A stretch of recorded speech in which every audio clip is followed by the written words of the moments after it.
So what is Red Bull Race the Sun? Well, it's a 345 kilometre running race, teams of 6, and you got to beat it in 24 hours.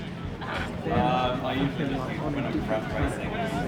Completely crazy. Yeah, like so efficient. So efficient. So This race is interesting because there's no set format on how you do it, so it's completely up to the teams on how we race it and how we go about it. We've got a team of really strong trail runners, and there's other teams, and probably our biggest competition team is a team of predominantly road runners. When it comes to this race and doing 24-hour events, 30% of it is physical, and that's what we're testing here. We're seeing what the guys' VO2 max are, we're seeing what their aerobic threshold is, anaerobic threshold, so we can figure out what legs they're doing. But ultimately, what we want to see and what I expect us to see later on in this race is that as we get deeper and deeper in, that 70% mental is going to come out. All of these guys, you know, we've got a collection of ultra running champions all throughout Australia. We've got some of the best runners in Australia in this team. I'm predicting that as the race gets to 12 hours, 14 hours, 18 hours, 20 hours really deep, that's when this 70% mental is really going to come out and really going to shine. You know, some things aren't always physical. You can have these numbers, you can be the fittest, you can be the fastest, but at some point you have to bring the mental out. To beat the sun in 24 hours, we need to run at a pace quicker than 4:10 per kilometre. Team Trainade are ready to race the sun.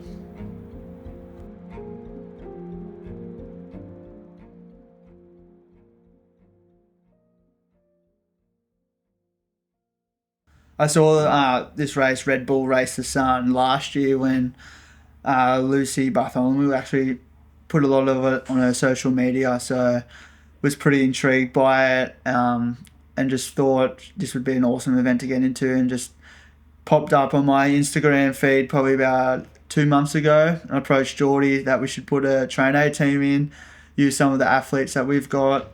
Took it to Geordie, and then he just ran off with it kind of thing, and just put this whole strategy together and this team. Does anyone have any ideas? I know, Sam, like, you've done a few of these races. Or does anyone have any thoughts? Like, I mean, the first big problem is the bottleneck at the start, and then getting to first and second, which I think, like, over, like, and Sam, maybe you know, like, it might not be as important. I just feel like a lot of the other teams are just road runners, and they're going to be really quick, like, out the gate. Like, and at least the guys I've looked at, they're like, some of them are crazy, like 2:15 marathoners, and you know they're going to be like fast coming out. So it's like, how do we play this in our strengths? So if anyone has any ideas, like, we will sit down and go over it. Do you think that there's a potential of getting slowed down if we're not in the front at the start? Like, if we're not in the front when we hit the trail? Maybe. I think it's more like the blockade coming out. That's like the concern. Is like, because like the streets that we're running through, because we were kind of crunching, it's like 13 teams, right? And then there's like one street you have to go down, but everyone, like the cars have to follow the runners. And then you've got like, so everyone has 2 vehicles, and then it's like, oh, this, I just feel like if we're a bit smarter with how we start this, we could probably get in a lot better spot than the other teams type thing. So the first thing we had to do when we started planning this race was just understand the course. So we had to understand what we were up against. Race the Sun's super interesting because unlike a traditional race where you have certain sections and then say a checkpoint and you go see a crew and then you can get supplies or whatever, Race the Sun is completely free flowing. And what I mean is that you have the start point and then you have the end point, and you have some rules within particular sections, but for the most part, it's up to you to determine when you stop, when you rotate, when you swap guys in and out, when you refuel, when you go through all of the things you would traditionally do in a normal race. The first thing me and Tom had to understand was figuring out what are we battling against. And that was understanding what the different sections of the course were like, what the elevation was like, the distance between them. And then once we wrapped our head around that, then we could start the actual planning of, okay, how do we tackle this thing? Well, we're here, Surfers Paradise. Looked shaky there with the weather for a while, but we've got a clear sky, and I reckon we'll see that sunrise pop. But this is the start. So we've got these runners heading to Tenterfield. They're going to race this sun. It's going to be a long night. We're expecting some rain, and this is the best of my backyard in Queensland. So I'm stoked to be able to show everyone, what we've got around here: trail, dirt, and roads. So it's a beautiful place, and we'll see how everyone goes. I was so excited. Like, we could see the other teams around there, and the sunrise was slowly getting up at the Red Bull start line, and it was just this vibe of let's go. Yeah, feeling good. Prep's been good. Can't complain. Ready to go. This is the easiest bit. Logistically, it's been a bit of a nightmare, but I don't have to worry about that now. I just get to run. So coming into this race, I think that none of us in the team had done this before. So I think while everyone was excited, I think we also were a bit nervous, and also that's why we wanted to get going, because nobody really knew what we had in front of us. So coming into the race, the 4:10 pace per K was the goal, and I can run those paces, but I didn't know how long I could keep that for. And being unsure of yourself can be a bit daunting going into something, because you don't want to let your teammates down and your crew. Like, everyone has put so much effort into this race, and the crew and Trainade, how much they've done for us to make this happen.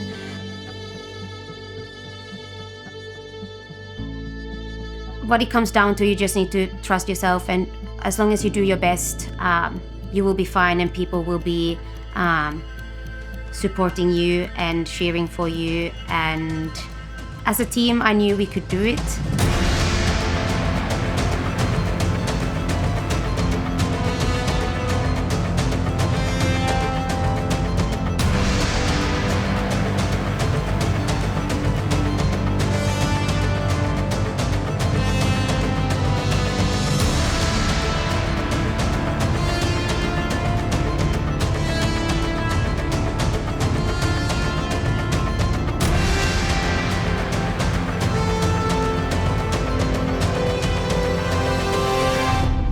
Just left. Tommy was flying. This is a crazy race. A lot of road runners, so it's going to be super interesting. We're predominantly trail team. They just went out so fast, but it's a ultra marathon, not a marathon or a sprint, so it'll be interesting to see how this plays out. But so many different factors that come to play in these things, like your nutrition, your hydration, your training, like your game plan, your strategy, if your crew is where they need to be when you need them to be there. So many things come into play with races like this, and it's just, yeah, it'll be fun. This will be a good day, good start. Crew's fresh, everyone slept well, everyone's fueled up, everyone's hydrated, we've got the game plan, everyone's in good spirits, so it'll be a good day.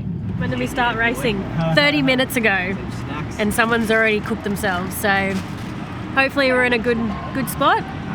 What are we on? We're already on checkpoint 5.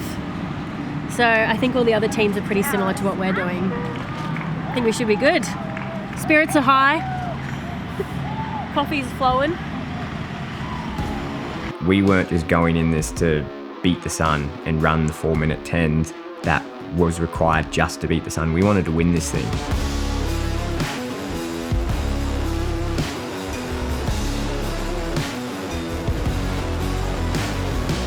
So in order to win it, we had to understand how the course changed from Surfers Paradise all the way to Tenterfield, so we could come up with some type of strategy of, okay, if we've got big elevation pitches here, how do we change our rotation and pacing in order to run the overall required speed that we wanted, that we felt comfortable with, that would get us a win.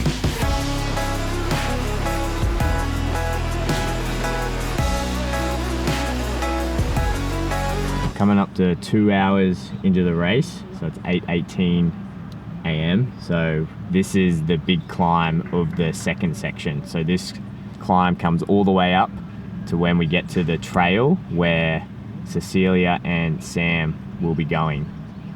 And yeah, all going to plan well. Guys are looking fresh. Lots of different strategies going on with the different teams. And it's super interesting to see.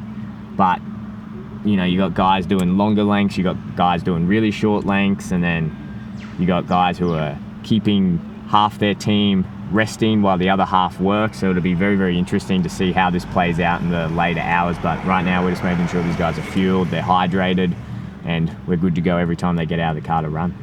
5 minutes, $5. I'm the CFO as well. Chief Fun Officer. Fun officer. Nice. Like that. I reckon we need to shorten up the legs a bit. They're pretty long. They're doing 500 metres and they're going pretty well. Go, boys.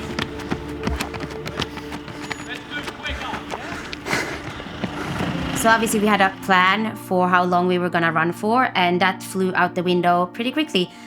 We hit the hills going up to Binabara, and running for 1+ Ks up a hill and in a speed of like 4:10 and under is very hard. It was taxing on the poor legs, and we realized that we need to shorten them. The winning team had done this race before, so they had the strategy all laid out, whilst we went into the unknown and had to make a plan as we went. And that was one thing, that we had to shorten a lot of the runs so we could keep up with the tempo we wanted to keep. We come up the first hill towards Binabara, and then it levels out a little bit. And at this point, me and Sam were gonna go ahead so we can rest a little bit before our 21K trail section. And then also Tom had to be on the other side of the trail section to run that part. So then we had 3 people running the last bit up to Binabara. And we expected to have like a 50-minute break or something. So we went up there, had some popcorn, and I was like, oh, I'm gonna lay down a little bit as well to rest. And I was gonna do that just then and had some popcorn, and all of a sudden the guys are there and they're like, where are you? And we're like, oh my God, we have to be ready now. And Sam was still at the toilet, but he luckily was on his way back. So that was a bit interesting. That was hectic. But yeah, we were maybe 5 seconds and we were ready to go. So it wasn't that much of a waste. But they were so quick. I was so impressed by them just rotating 3 people going up the rest of the bit. And it's like, that is steep. I've like run that before. And yeah, that was very impressive. They nailed it, and we nailed it in that sense that running shorter efforts up a hill is way more beneficial than doing 1K repeats each person. We got this. This way. Have a great time. See you guys.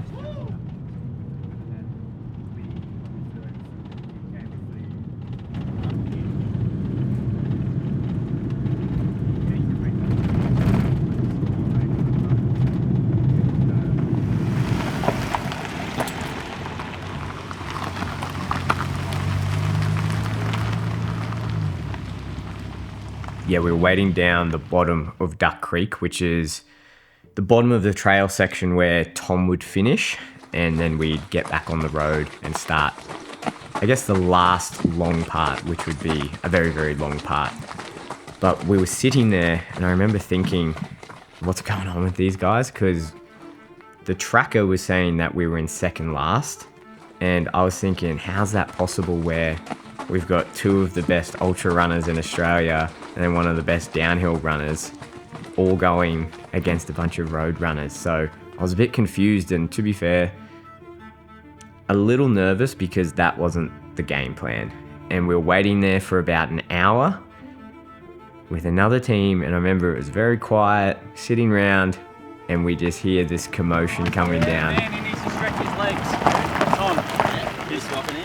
Nice, Jess. Yeah, short, sharp for sure, Tommy, for sure. Turns out the trackers weren't working, and both Cecilia and Sam absolutely crushed the trail section exactly as we planned, and Tom had taken the baton off of them in about 4th place and then absolutely bombed this downhill to get us back into 1st place. And then the 2nd place just caught us, so we came out of the trail in 2nd place, and the team energy from that point got really high because we thought we'd completely stuffed it up, and in reality the guys just absolutely smashed the game plan and executed perfectly, which then led us to go into the start of the next part. And it was my job at that point to tell them to chill out because the vibes were very, very high. After Tom came screaming out, we were in second, everyone was excited. But you have to remember at this stage, it was only 2 p.m. in the afternoon. So we still had about 16 hours of running to go. So we had to calm down, we had to relax. Patience, Zachy, patience. Got a good time, just get comfy. 4 minutes, just stay comfy. And it was at this point where me and the rest of the crew had to really be mindful of what was going on with the team. The game plan was to be reactive with how everyone was responding to the distances we were asking, the paces we were asking, and just see how we were performing. So we told them to slow down, calm down, and let's just spend the next little while recovering and getting in a groove and seeing what works at this time of the day. Just past 12:30 and we're on track to beat the sun. 6 hours in? Yeah. 6 hours in. I think we're about just over 70 k's in? I don't know. The trail sections are done though. We're on the road for about 200 k's. Then we got 2 big climbs. And then we're in Tenterfield. Sitting in second now. Now we just need to conserve and push later on at the end on the 2 ups. Let's get it. Let's go cheer them on. I might jump in the front. Yeah. So at this point we had 4 guys running. I remember sitting back and saying to Dean in the van, this is going almost too good. And when things are going really good in a race, that's probably the time you want to be most cautious, because anyone who's ever done any of these long distance events knows that it never goes perfectly well. There's never a time where everything works out the way it should. And the whole beauty of these races is that something is always going to go wrong, and it's your job to problem solve it. And it was almost as we said that and recognized that we faced our first real hurdle of the day. It's getting the Wagyu beef massage right now. Prime cutlet right here.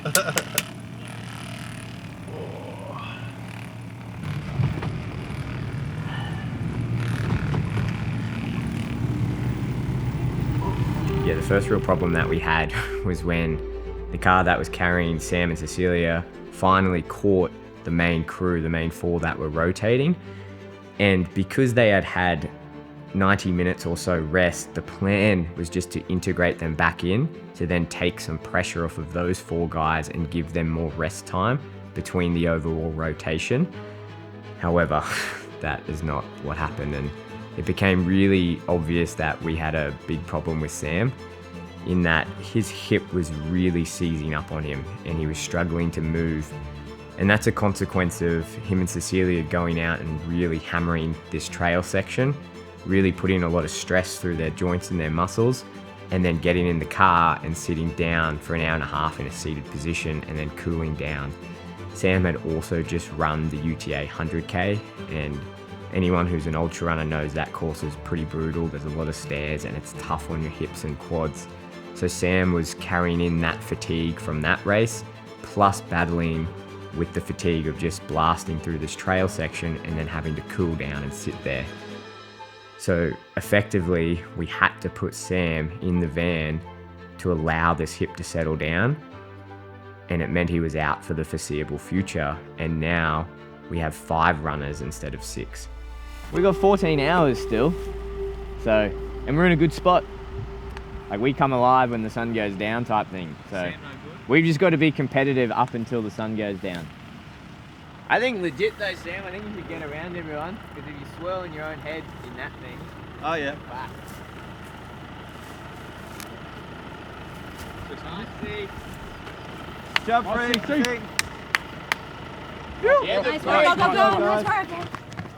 What do you need, C? A massage from my man. TK, get in. You mean you don't want Billy to give you a rub down? Maybe. I can take it from anyone. Let us speak. Injuries in this sport are really interesting because as ultra runners, you develop a very interesting relationship with pain, and you understand pain on a level that the average person wouldn't. There's a physical pain that comes when you literally tear a muscle, where you tear a joint, where you break a bone, which is a very, very distinctive feeling that comes from your body radiating into your mind that you have to deal with. When that happens, you're injured and you've got to get out. A lot of the time in these events, because you're just putting so much strain on your body, you're putting so much repetitive stress on different areas in your body over and over and over again, the protective part of your mind starts freaking out, and it starts almost sending signals of pain that are almost not true. And it's a very interesting thing because you learn to recognize this the more time you spend in it. And you get better and better at telling yourself that this pain exists, but I am not the pain. And that's why you can see these ultra runners push through these almost impossible feats, because even though there is a degree of pain there, it's not the pain where their muscles are broken, their legs are broken, joints are broken. It's a pain almost that your mind is creating to try to get you to stop. And that's what we get very, very good at with dealing with. We all know that.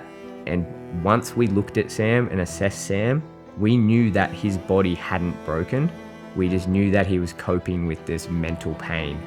When you're in that situation, the worst thing you can do is be in your own head and be in a negative environment.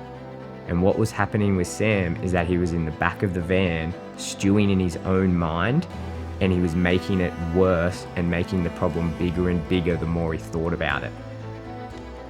As much as it sucks in that moment, the best thing that you can do is get out of that van, start moving your body, and get around the team and get that sense of responsibility back that I'm part of something that's bigger than myself. I know I can be bigger than that, and I can move past it because I'm part of this group. I'm part of this thing, and we're all trying to get the same outcome. So we ended up just getting Sam out of the car, got him doing some little runs up and down, and we got the team to get around him, and eventually he worked his way out of this mental hole that he had dug for himself, and he brought himself back. So Sam's just coming back in, gave him a good rest. We're just going to give him a short run, just let his body warm up. If he's feeling good, we'll get someone else to come in to keep the momentum going, and then we'll drop Sam back in so he can do some longer lengths because he's a bit fresher. Generally, when you have like these tendon injuries, they suck when you start, but when they warm up, they feel pretty good, and then they suck when you stop. So it's kind of a game. If you feel good, keep it going, and then reduce the suck, so keep running longer. So it's good when Sam comes back in this rotation, some fresh legs. Okay, we're pulled over 400 ahead. We got this. Nice job, C. Nice work. He's back from the dead. Phew. He's back. It'll get better, Sam. Just keep moving. As he's like, oh. It'll get better. He's just gonna warm up and then he'll be He's fine. got to warm up, and he's got to get over that mental thing of like, fuck, this hurts, this hurts, this hurts. Yeah. Because you know, you like when you go like you're really fucked, and then you go downhill and your legs turn over, and you're like, oh, I'm actually all right. And it's Oh, just yeah, like I love downhill. you just click over Because I feel that like thing. it's an active recovery. Yeah. So good. You're getting back the extra runner is massive because it allows the rotation, one, to work more efficiently, but then the guys to get an extra break. And when you're doing these short, sharp runs, it's a balancing act of, yes, you need to rest, but you don't want to rest too much where you seize up. And with that extra runner, it's just, we can do shorter, harder efforts with a bit more rest. And the guys, it works really well. It's a bit harder when we're one down, and then swapping in between the cars, the logistics doesn't work as well. So this is really good now that we've got Sam back in. Sammy Content Goggins is back in the race.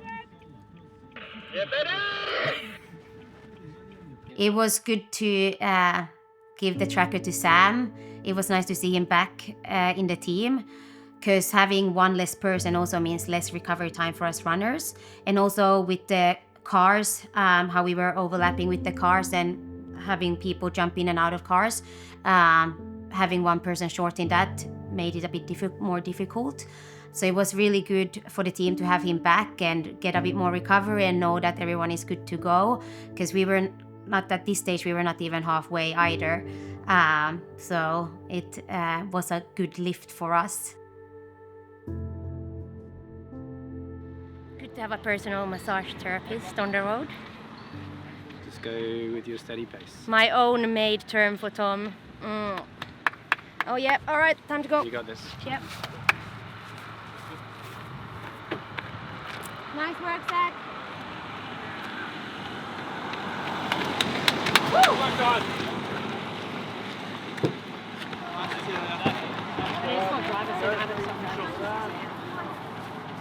Sam's on the mend. Sam's on the mend. Is it Panadol? Yeah, and then we're just throwing an ibuprofen in there in the mix as well. Nurse One? Jess, that's fine. One. I need physio cream. Good job, Freak. You. Nice work.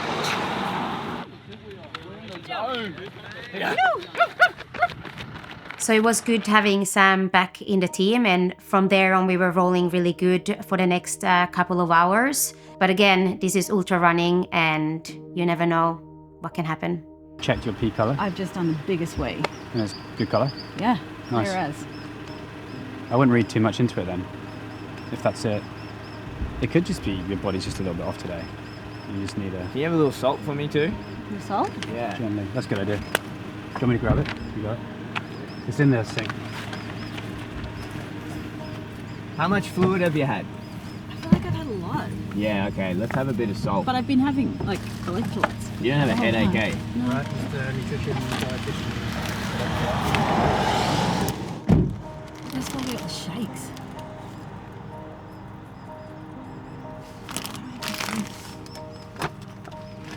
But again, like you're gonna struggle regulating body temp because your blood doesn't know where to go, and that's how we regulate body temp. Come on, sake. Like just sit because you've got the dump in now. We just need to get that through.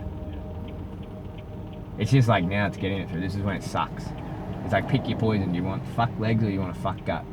But like a fuck gut passes, a fuck leg doesn't. Oh yeah. 100%. So it's like we just gotta, and it's just gonna suck for the next 20 minutes. So let's just do the silent treatment and then we'll. Yeah. Ultra running's a funny sport because you're either battling between two poisons. You're either physically feeling really stuffed or you've got problems with your guts. And we'd already encountered our first physical problem, so we were due for someone to have problems with their digestive system.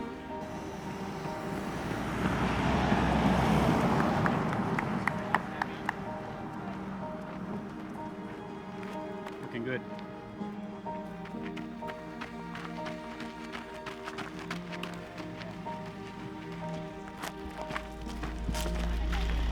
We're just getting some this is like ultra running, right? Like you pick your poison. You're either body's fucked or your gut's fucked. And then you're always just problem solving between the two. So what we're figuring out now is, one, we're pretty sure the gut is fucked, but we're figuring out how do we fix that and then like pivot into getting more of the stress, I guess, into the muscles. So we just need to get Jess moving and get the blood flow back into her muscles, because what I think's happening is like we've probably had a hypo because of this event. We've gone down in blood sugars. We put in the food to replace it, but because the blood's rushed to her gut, that's quite overwhelming and you can feel pretty crappy when that happens. So now we've given her time to digest that food. I'm confident it's back in her body. We need to get her muscles moving because it helps take up the glucose we just put in. But that transition period from doing that, and the longer you rest, it was really, really hard. It's like in these ultras, like you can't sit for too long, because if you sit for too long, the longer you sit, the less likely you're going to get up off the chair. So we just need to get Jess like mentally the confidence that she can keep going. But she'll be good, like she'll get through it. This is part of ultra running. Have these lows, problem solve, and then you come back. I think we need to run like 200 meters. Yeah. I think we just need to run. Yeah. And move. Yeah. Because I guarantee, I reckon you'll sit down in like 10, 20, 30 seconds, you'll go like, yeah, I feel a bit better. Yeah. I mean, I feel better now. Yeah, like I think we need to move. I think Yeah. then what will fuck us is Yeah. if we sit too long and Yeah. like we digest that food too much with just your gut. Like we need your muscles to start taking up some glucose. Yeah. Okay. So I think we need to just go like short, sharp rotations, like Alright. 200-300 meters, see how you Okay. feel. Yep. And then just Let's do it. nibble some food and Yep. that'll get us out. Okay. And we'll be good.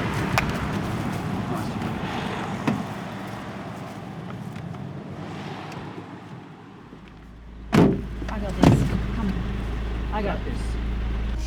It's moments like these that remind us why we do this sport and why we put ourselves through so much pain and why we put ourselves through so much hurt and early mornings and late nights and sleep deprivation, and we miss out on hanging out with our friends and time with our family. It's for moments like this, because in moments like this, you're at the absolute lowest of lows. Use that little downhill up there. Yeah, because you love this, right? I love this shit. That's why we do it, right? 100%. Don't know the highs if you don't have a couple of lows. I appreciate it. How do you know Everyone where the supports ceiling is someone. if you never hit the floor? We are here for you. You think there's no way you could possibly get up off the floor. There's no way that you can possibly finish this race. And it's in these moments that something that, whether it's someone, something, or some higher power, just comes through you, and it gives you just that little bit of belief that if I put one foot in front of the other, that if you just keep going for a little bit longer, you'll get there. And it's in these moments that we truly start to see what we're really capable of. And it's in these moments that we start to believe that we are bigger than the person that we are now, and that we can be something better, and that we are capable of fulfilling our true potential. And this is why we do this sport. We do this sport for moments like this. Go CC! Nice, Jeff. Great work, You are- Cecilia. yes. You are so strong. You got this. You So are good. Nice work. Go, go, go. Great job, Chad. Thank you. Pushing it. Nice. The profile on my watch is pretty short and steep, as big as the biggest climb which you had up to Binnaburra. Yeah, okay. We made it that 600 because there's a hill coming up. So, like straight up, if you want to be able to beat the sun, then we need to keep that 4:10 pace going up that hill, and that's a 500 meter change out plan. We need 5 people doing that. Yeah. So I think right now, even through the night, we rest one, but that one needs to have like a good rest. If we can now, then yeah. Yeah. So, Yeah, so let's keep this, but one person needs to rest and do a decent rest. okay, cool. Would you say about 6 p.m? So what we're gonna do, this is working, so like we were gonna swap over, but fuck it, because this is going well. Like, are you guys all like holding up okay-ish? Yeah. So I think we need to have one person resting at all times, rotate the 5, because this race, like, we could be fucking in it, but from 2 a.m. to 6 a.m, it's like every effort is like, we fucking go, and you need to be almost dry reaching, but to be able to do that, we need the rest now, even if we're like, oh fuck, we're okay. It's like, no, fuck it. This 5 is working, and we're obviously gaining momentum on people. Yeah. Keep this, and we need one person resting. We're taking Cecilia rest now. Yeah, so Cecilia rest, but then we need to come up with a little schedule, like, okay, who's coming, like who's going to go on, and then it's like a 45-minute rest, and then we just click in. But like, make sure everyone knows it, so mentally they can frame it. Okay, I got this Zach's thing. going to keep running. He's done the least amount. Yeah. So we'll keep him in the rotation. I'll check the other guys. I think that's up to Dean. What their numbers are at. Yeah. Well, just chat to them to see where they're at and how they're feeling. Because we just need to make a call and then like let them know like you're resting here, you're resting here, just so they can frame it in their head. I think I'm going to keep Sam in too because if he's moving, he's okay. Yeah, for sure. Tom's going to do one more effort. If anyone wants to warm up, just get in that van. It's so hot out. Look how sweaty I am. It's a sauna, bro. Full sauna in there. Recovery. Yeah, stop beeping.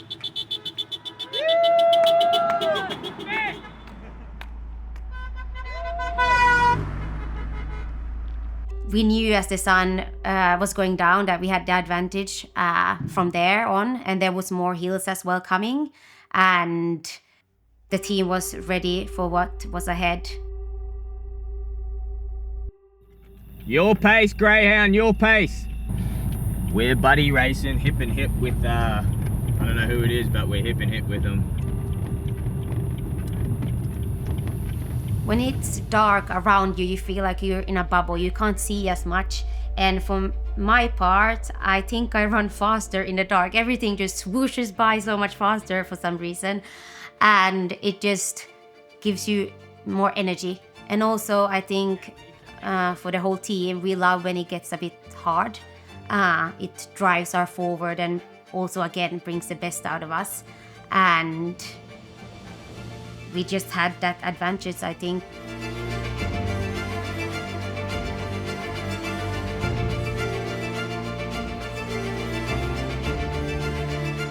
It was mayhem on the uphills, but we did really well as a team.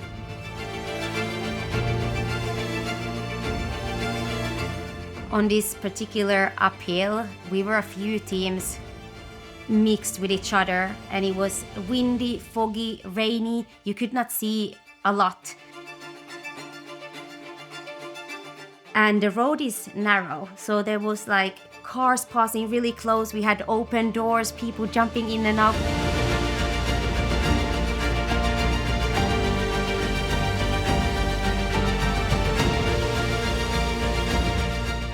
Even if it was all crazy around you, we were also focused. Like when you ran, you ran.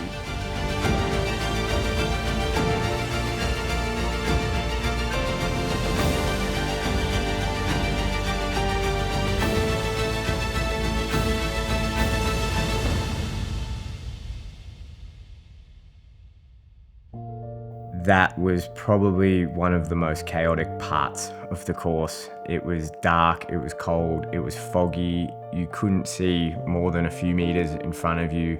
When we were driving, there were cars everywhere, there were runners everywhere. You're trying to figure out which runner is your runner. At the same time, you're trying to radio and walkie-talkie between the cars because you want to be strategically dropping your runners, but then you don't know where your runners are and then where the other teams are, and now this car in front of you is stopping and blocking, and that was absolute chaos. But at the end of it, we came out of the mountain and it just completely opened up. Go freaking! Yep. Nice. Great job. Massive. Pardon me.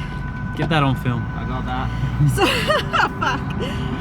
The guys had just put so much time and space and distance on the mountain and completely fried their system. And now we're in the position that, hey, if we want to have a real go at this, I need you guys to push even harder than what we've been doing all day. And I wasn't sure if their bodies had it in them. All throughout the day, we had this theme going that this race starts at midnight. We knew that our opportunity to thrive and really give this thing a crack started at midnight. Woo! And when that point came, we knew that the guys were physically very drained. We knew their muscles were sore. We knew their joints were aching. We knew it was getting very tough for them to physically stomach food and drink fluids. So we knew at this point that the real battle was going to start, and that's the battle that each one of them were having in their mind.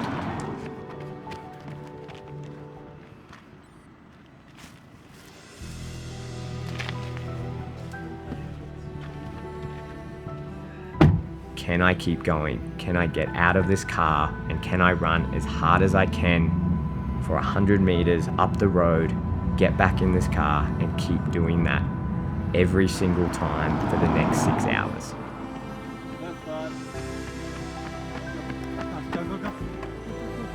I can tell you what the boys are doing.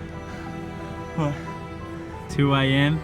Good rhythm here, guys. 3:44 pace. 3:44 pace. 17 k's in the last hour. It hurts. Everything hurts. Just gotta shut up and run, brother. We're getting there. Yeah, there's a game! You guys are fucking crushing this. Absolutely crushing it. Physically, these guys shouldn't have been able to do what we were asking them to do. We knew they were too fatigued to be running these paces and they didn't have enough recovery time to be able to do this time and time and time again. Nailed it.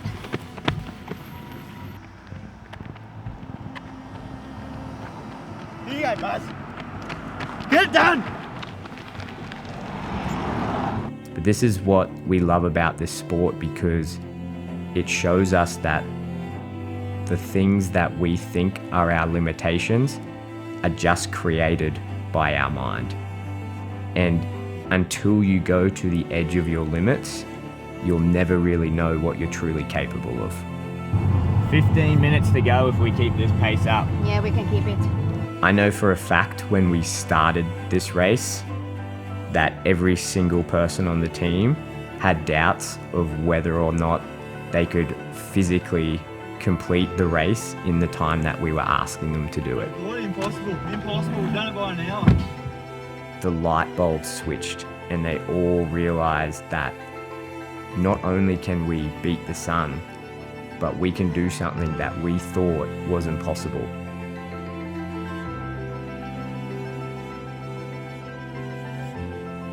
I mean, I've been involved in some pretty epic moments in sport and sporting history, but what I witnessed in the last 6 hours of this race was probably the craziest thing I've seen in sport. So coming into this race, obviously we had a plan and a goal to beat the sun. And in my head, we were not gonna beat it. If I had a guess, I thought we were gonna be finished by 8, 9 in the morning. I just thought that 6 of us running for 345 Ks was gonna be it's so long, such a long way, and in those paces, I just unfortunately didn't think that we were gonna make it.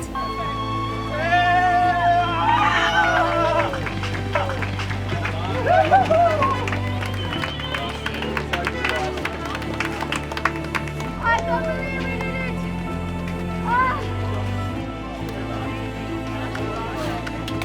I wonder if you guys did here. Not that long, 10 minutes? Fuck yeah! Oh, epic! Fuck, we're an awesome team, guys. We did it! We did it! We finally got there. For us to then make it, it was crazy. I'm so impressed by the whole team and the crew. We had amazing teamwork, and how we managed to recoup after having a few downfalls with some runners, and to manage them super well and come back from a few hiccups. It was amazing, and I just felt so much love for the whole team. The story was of this event, we started last year with 3 teams trialling it, and the idea I had was where could we run from the Gold Coast out this way west and have this epic finish. And there's a pyramid mountain over near in Girrawin National Park. We thought we'll go there. The problem is, again, like this morning, everyone was too fast and there's dew on that mountain, and we would have ended up killing someone. So we didn't run the mountain, and I had breakfast here the next morning and ran into Kerry and said, this is the perfect place and we need to find 50 more kilometres. And now we need to find another 50 more kilometres, thanks to all of you competing. But yeah, we've got an amazing team that have helped us pull this off. I suppose I just want to thank all of you for allowing us, in coming along and allowing us to do it, because open roads, unsanctioned, all of that is a hard thing to pull off. And we need people who are like-minded and will join in and do that with us. And so thank you all for that. 6 teams beating the sun. I don't know if I should thank you for that. Caused us a bit of grief this morning how quick you were running out there, but hopefully the course was amazing. This is our extended backyard, and we just love showing people from all along the eastern coast or anywhere, what we've got here out the back of the Gold Coast and all the way out here to Tenterfield. So have a ball, have a drink on us, and we'll see what happens next year. See you in 25. It's amazing how some of us didn't know each other so well, and in these kind of intensive environments, you just connect on such a deep level and accept all parts of yourself, around others. And I think we all just felt so much love for each other, and to manage to pull it together and actually beat the sun with over 1 hour. It was incredible. I think we were all like high coming to the finish line and realizing what we just did. I loved watching the guys at the finish line once they'd achieved this thing that they thought was impossible to do, because I think that they were starting to come back down to reality. Because when you're doing these events and doing these things, in order to get them done, you have to become someone that's bigger than yourself. And you're not allowed to stay there, and you're not allowed to be that person forever. So you have to come back down to reality. And I think when these guys came back down to reality, they had the realization of, I can't believe we just did that. And that's the best thing about this sport. And that's what I love about being around this environment, because now you've got a whole team of people who have just achieved something that was bigger than themselves and achieved something that they thought they could never achieve. And now they're going to take that into the rest of their lives and use that in their everyday lives, and each and every one of them and all of us involved are going to be better for it. These are the moments that we do this for. So you can go through the highs, you can go through the lows, and you can experience it with each other, and you can go through the pain, and you can come out the other side, because we know that to be the best person that you can be, it's on the other side of discomfort. And that's why we love doing this.